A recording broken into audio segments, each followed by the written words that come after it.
Hi guys, it's Simon at Kairos Capital Markets with the daily direction predictions for the 25th of January. That'd be Wednesday the 25th of January. So I've got two trades I'm looking at today. One's going to be a normal short-term trade, which you're used to seeing me take, and one's going to be more longer term. So first we're going to look over the short-term trade, and it's actually pound yen. So as you can see, I wanted from last week, I wanted a break and retest of this 140, 138 area and break above it. We've had that, no problem at all. Now I was actually looking to take a trade a little bit lower than this to jump back in on the pullback and then take it up further. We never got the pullback, and we had a bit more of a smaller pullback. So on the intraday here then, if you see what I wanted the price to come, like I said, to this zone here roughly. It never went back that far, which is fair enough. So now though, you can see the 4-hour 50 is now providing us some dynamic support here. It has done some dynamic resistance in the past as well, so it's quite nice, and some support over there on the left. So I quite like this. So as we are, I feel we're in a bullish trend. We broke above everything what I wanted to. We come back down, we've tested this area here, and we've made another higher high here. So what I'm looking for now is a short-term pullback I am. So on this chart here, the 1-hour chart, I'm placing an order around this area here, around the 382 area. My stop will be below the 1-hour trend line. The stop's also going below the 1-hour 50, and I don't feel that we'll come back and test this 4-hour 50 for a bit now. So for me personally, price comes down, enters me in here, go up to there, and get me out straight away. A nice short-term trade there. Now the longer-term trade. Now I've not done one of these for a long time because they've got to wait and see what happens here. So I'm quite interested in this Kiwi CAD short I am. So the weekly isn't the best, I'll be honest with you, but we are actually in a huge triangle here. Now what I want you to notice as well is that my limit, my furthest limit away will be around this trend line here. So we're looking for a 500 pip move here. We are. The reason why we've got a lot of resistance here at the top. I know we had two down months here, and then obviously we've got this bullish candle here coming back up to test. Now it doesn't look the greatest in the world on the monthly, but on the weekly you can definitely see now here that we've got this formation happening here, and this could be here the first lower high.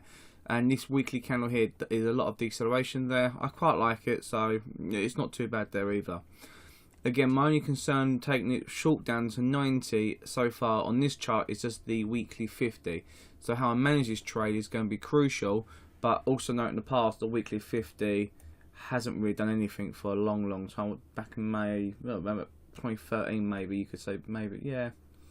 It's not done much at all in all fairness. So it's only acted once here, but because it's most recent we have to just keep that in mind we do. So back down to the daily now.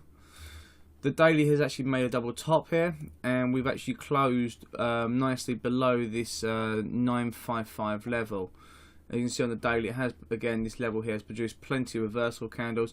Every time it's come down here, it has moved away from this line quite hard. So I'm quite happy that the daily and the weekly is good. Like I said, the monthly, not the best candle on the monthly, but the two previous candles does show that we've actually looked a bit bearish there, and this is a pullback to extreme value.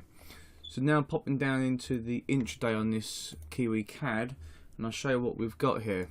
So this is the 1-hour chart here, and this is the first start of the trend change here. So all the weeklies and dailies trend change, this is it here. This is your first lower low.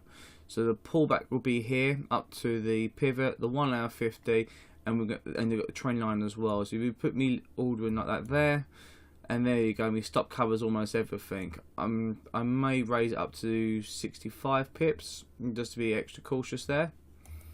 You know, so you've got all the highs as well, pretty much, except for the last one. And that's about it really for this one here. And like I said, the way I manage it might be slightly different, but I will have a limit around about 90, and we'll see what we can do from there. And that's all for now, guys.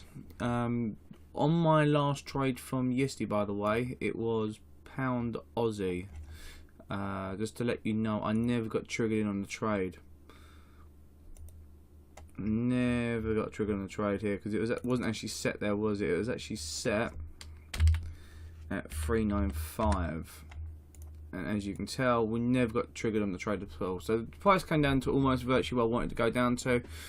It tested the 4-hour 50 beautifully, and I'll show you on this chart here.